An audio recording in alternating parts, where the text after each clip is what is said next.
Hello everyone, class 9 mathematics quadrilateral chapter का एक बहुत ही इंपॉर्टेंट क्वेश्चन सॉल्व करेंगे हम इस वीडियो में। आइए सबसे पहले क्वेश्चन को समझते हैं, फिर इसका सॉल्यूशन देखेंगे। तो क्वेश्चन में कहा गया है कि diagonal AC of a parallelogram ABCD, यानी कि एबीसीडी नाम का एक पैरेललोग्राम है।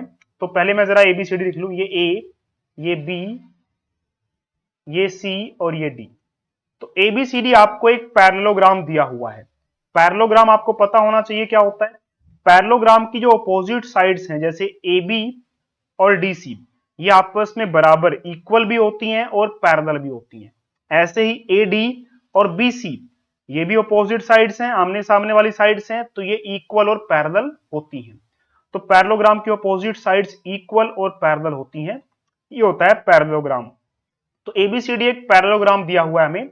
इसकी एक डायगोनल है एसी, ये रेड कलर की ये डायगोनल जा रही है एसी। ये बाइसेक्ट करती है एंगल ए को, यानी कि जो एंगल ए है, ये रहा पूरा एंगल ए, ये एंगल ए को बाइसेक्ट करती है। बाइसेक्ट मतलब होता है दो बराबर हिस्से में काटना, दो बराबर हिस्से में बांट देना। तो एसी ने क्या किया, इस एंगल ए को दो बराबर इस एंगल्स में बांट दिया, ये वाला एंगल और ये वाला एंगल, दो बराबर एंगल में बांट दिया है। इनका हम नाम रख लेते हैं एंगल 1 और एंगल 2। तो एसी ने एंगल ए को दो बराबर एंगल्स में बांट दिया है, एंगल 1 और एंगल 2 में। इतना हमें दिया हुआ है। इसके दो पार्ट्स हैं क्वेश्चन के, देखिए जो हमें शो करने हैं। फर्स्ट पार्ट में ये शो करना है कि it bisects angle C also, यानी कि जो एंगल सी है ये वाला पूरा, इसको भी एसी बाइसेक्ट कर रही है, यानी कि दो बराबर एंगल्स में बांट रही है। तो इसके भी हम नाम लिख लेते हैं, इसका नाम एंगल 3 और इसका नाम एंगल 4। तो हमें एंगल 1 और एंगल 2 दोनों इक्वल दिए हुए हैं एक तरह से, क्योंकि एसी ने एंगल ए को बाइसेक्ट किया हुआ है। और हमें यह प्रूव करना है कि एसी लाइन ने क्या किया, एंगल सी को क्या कर दिया है, बाइसेक्ट कर दिया है। ये हमें प्रूव करके दिखाना है, यानी कि 3 और 4 को इक्वल करके दिखाना है। आइए इसका सॉल्यूशन देखते हैं।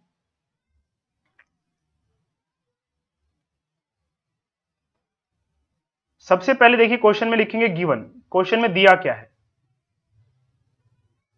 तो दिया ये है, देखिए कि एबीसीडी एक पैरेललोग्राम है। तो हम लिख लेंगे गिवन ये है कि ABCD is a parallelogram. First part हम पहले शो करेंगे। तो फर्स्ट पार्ट में हमें क्या शो करना है, तो फर्स्ट पार्ट में हमें क्या शो करना है, फर्स्ट पार्ट में शो करना है कि एसी ने एंगल सी को बाइसेक्ट किया, यानी कि angle 3 is equal to angle 4 हमें करके दिखाना है। तो कैसे शो करेंगे, देखिए सबसे पहले, अच्छा गिवन ये था कि एबीसीडी एक पैरेललोग्राम है, और साथ में ये भी गिवन था कि एंगल 1 और एंगल 2 इक्वल है, ये भी सवाल में दिया हुआ है। तो ये भी लिख लेते हैं, यहां पे angle 1 is equal to angle 2 हमें दे रखा है।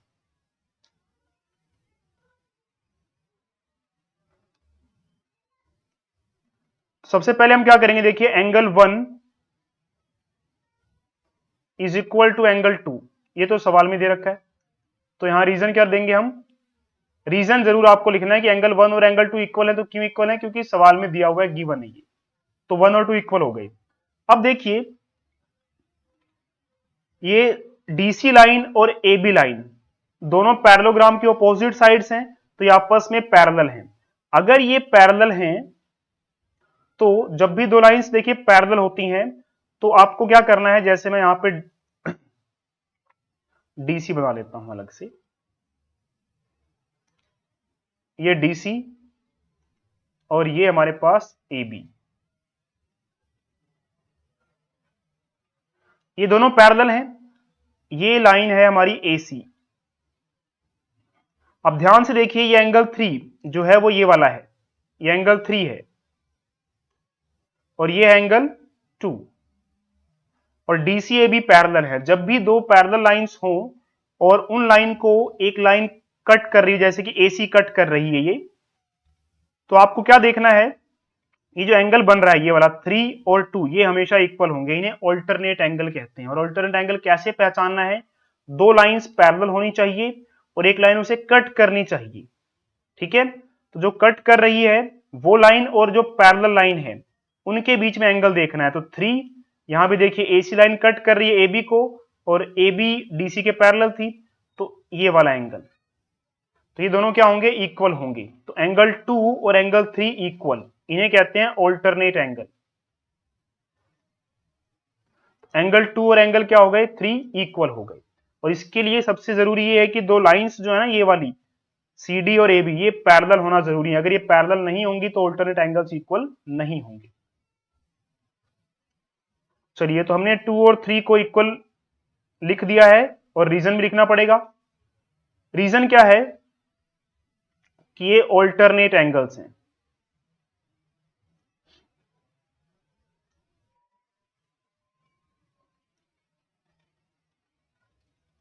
इसी तरह से देखिए, अब हम बात करेंगे किसकी, 1 2 हो गया, 2 3 हो गया। अब 1 और 4 को देखते हैं जरा।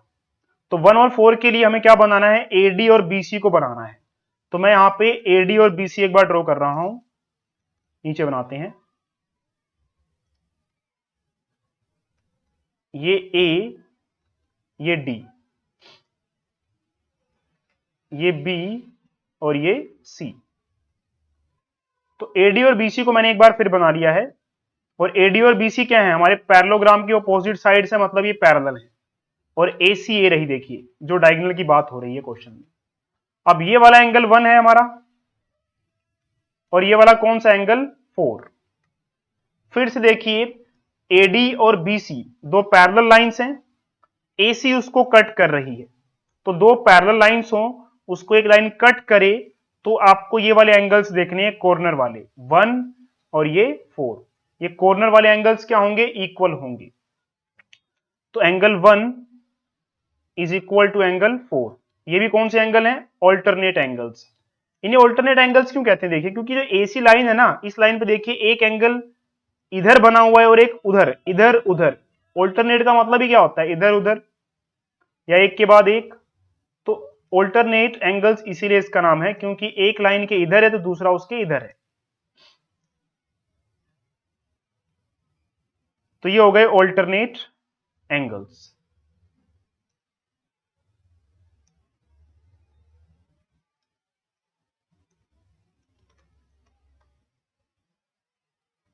चलिए बाकी सब रब कर देते हैं। तो हमने ये 3 चीजें लिख ली, यही 3 हमारे लिए इंपॉर्टेंट थी।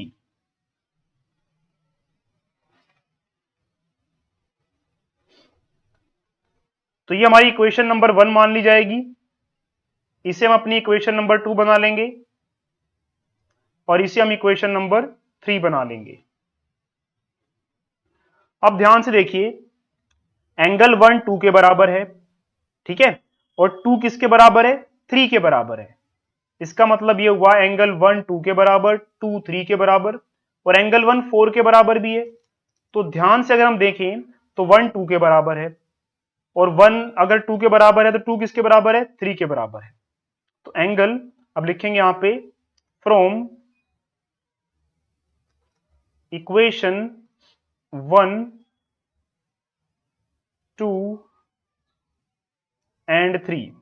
तो तीनों इक्वेशंस को यहां पे हम लिख रहे हैं एक बार। तीनों इक्वेशन से हम क्या फाइनल रिजल्ट निकाल रहे हैं, angle 1 is equal to angle 2। ठीक है, 1 एंगल 2 के बराबर है, और 2 एंगल किसके बराबर है, 3 के बराबर है। और एंगल 1 किसके बराबर है, यहां पे दिख रहा है ना थर्ड वाली इक्वेशन में, एंगल 1 4 के बराबर भी है। तो ये एंगल 1 जो है इज इक्वल टू क्या आ जाएगा, 4 भी आ जाएगा। तो एंगल 1 2 3 4 सब बराबर हो गए। तो हमने क्या प्रूव कर दिया कि एंगल 1 2 3 4 सब बराबर। अगर एंगल 1 2 3 4 सब बराबर हैं तो इसका मतलब यही हुआ कि एंगल 3 और 4 भी इक्वल होंगे। यहां से देखिए, तो इस तरह से angle 3 is equal to angle 4, यही हमें करके दिखाना था फर्स्ट पार्ट में। क्या शो करना था, angle 3 is equal to angle 4। तो इस तरह से हमने angle 3 is equal to angle 4 देखिए करके दिखा दिया। तो इस तरह से देखिए फर्स्ट पार्ट हमारा प्रूव हो गया। अब अगर एंगल 3 और एंगल 4 इक्वल हैं 3 और 4 इक्वल है तो ये कहेंगे कि AC एंगल ने क्या किया, सॉरी AC डायगोनल ने क्या किया, एंगल C को बाइसेक्ट कर दिया। तो देखिए अगर 3 और एंगल 4 इक्वल हो गए हैं जो कि हमने कर दिए हैं, तो इसका मतलब AC ने क्या किया, AC ने पूरे एंगल C को बाइसेक्ट कर दिया। तो हम यहां लिख सकते हैं कि दस AC बाइसेक्ट्स एंगल C। चलिए अब सेकंड पार्ट देखते हैं, सेकंड पार्ट में क्या करके दिखाना था हमें। तो सेकंड पार्ट में हमें ये करके दिखाना था कि ABCD एक रोम्बस है। अब रोम्बस क्या होता है, रोम्बस का मतलब इसकी सारी साइड्स इक्वल होती हैं, AB BC CD DA। तो हमें इसकी सारी साइड्स इक्वल करके दिखानी है, ABCD को रोम्बस प्रूव करना है, तो ऐसा करना होगा हमें। तो ये भी देखिए आसान है। तो इसके लिए हम क्या करने वाले हैं, देखिए क्योंकि एक पैरेललोग्राम था तो इसका मतलब AB और CD तो ऑलरेडी इक्वल है, क्योंकि पैरेललोग्राम की ऑपोजिट साइड्स इक्वल होती हैं। ऐसे ही AD और BC भी आपस में इक्वल हैं।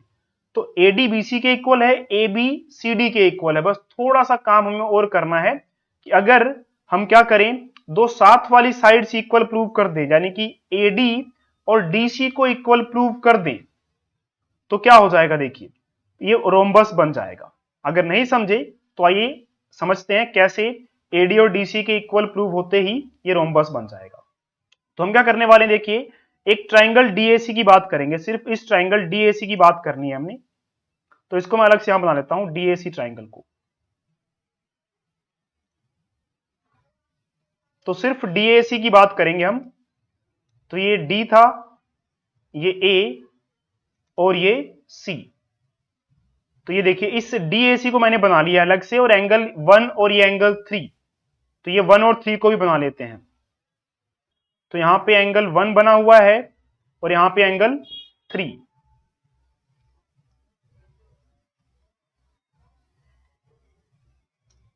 तो एंगल 1 और 3 देखिए हमने इक्वल प्रूव कर रखा है। 1 किसके इक्वल है, 2 2 के, मतलब चारों इक्वल हैं, तो एंगल 1 और 3 इक्वल है। अब देखिए तो सेकंड पार्ट के लिए हम कहेंगे कि in triangle DAC, triangle DAC में देखना है हमने। तो इसमें क्या है,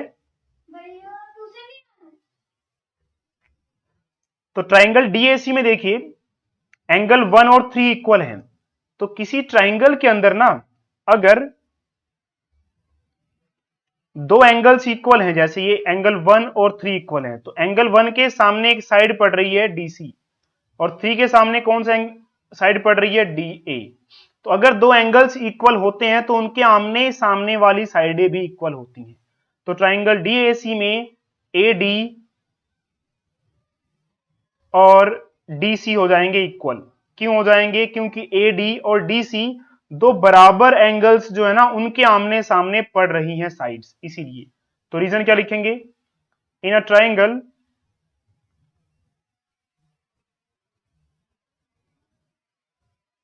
sides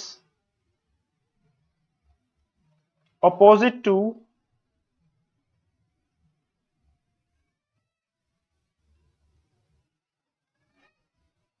equal angles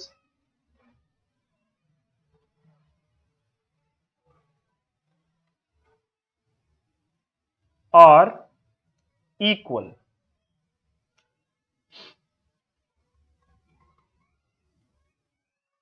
तो एक ट्राइंगल के अंदर क्या होता है कि वो साइड्स जो अपोजिट होती हैं इक्वल एंगल्स के, तो इक्वल एंगल्स के अपोजिट जो साइड्स होती हैं वो क्या होती हैं, इक्वल। इसी रीजन की वजह से AD और DC क्या हो गया हमारा, इक्वल हो गया। चलिए इसको हम नाम दे देते हैं इक्वेशन नंबर 4। तो ये हो गया हमारी इक्वेशन नंबर 4। बस क्वेश्चन हो गया है, अब ज्यादा टाइम नहीं लेंगे।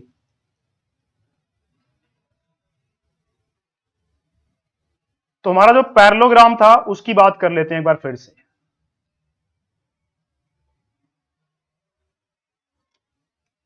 A B C और D, तो AB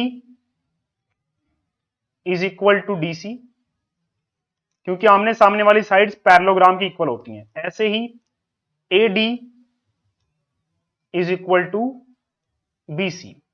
रीजन क्या लिखेंगे? ऑपोजिट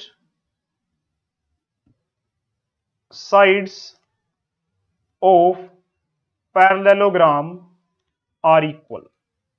तो ये रीजन हम लिखेंगे। इसके सामने भी आप वही रीजन लिख देंगे, मैं लिख नहीं रहा हूं, आपको यही लिखना है रीजन, ठीक है। AD is equal to BC के सामने भी। तो अब हम क्या करेंगे, देखिए हमारी 3 इक्वेशंस बन गई हैं। ये इक्वेशन नंबर 4, इक्वेशन नंबर 4 में यहां लिख लेता हूं वापस। इक्वेशन नंबर 4 में हमने क्या किया है, AD और DC को इक्वल किया है, तो मैं यहां पे लिख देता हूं दोबारा। तो AD is equal to DC हमने कर लिया है। ये हमारी इक्वेशन नंबर 4 है। अच्छा, इनको भी क्या करते हैं, नाम दे देते हैं कुछ।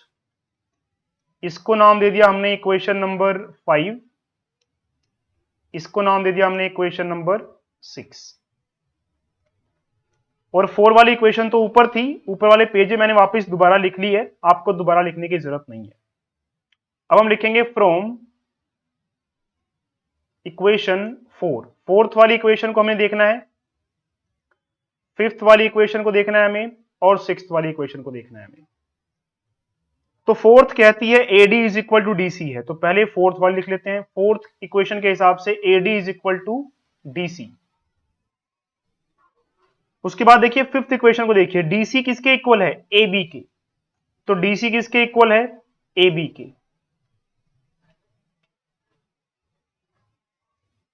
हमारी जो सिक्स्थ इक्वेशन है, सिक्स्थ इक्वेशन के हिसाब से AD किसके इक्वल है, BC के। तो ये रहा AD इज इक्वल टू क्या हो जाएगा, BC।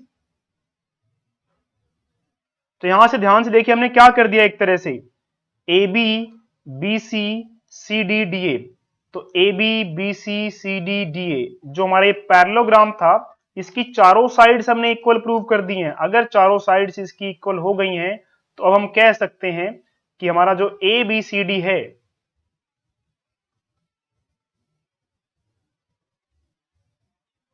वो क्या है, वो एक रोम्बस है।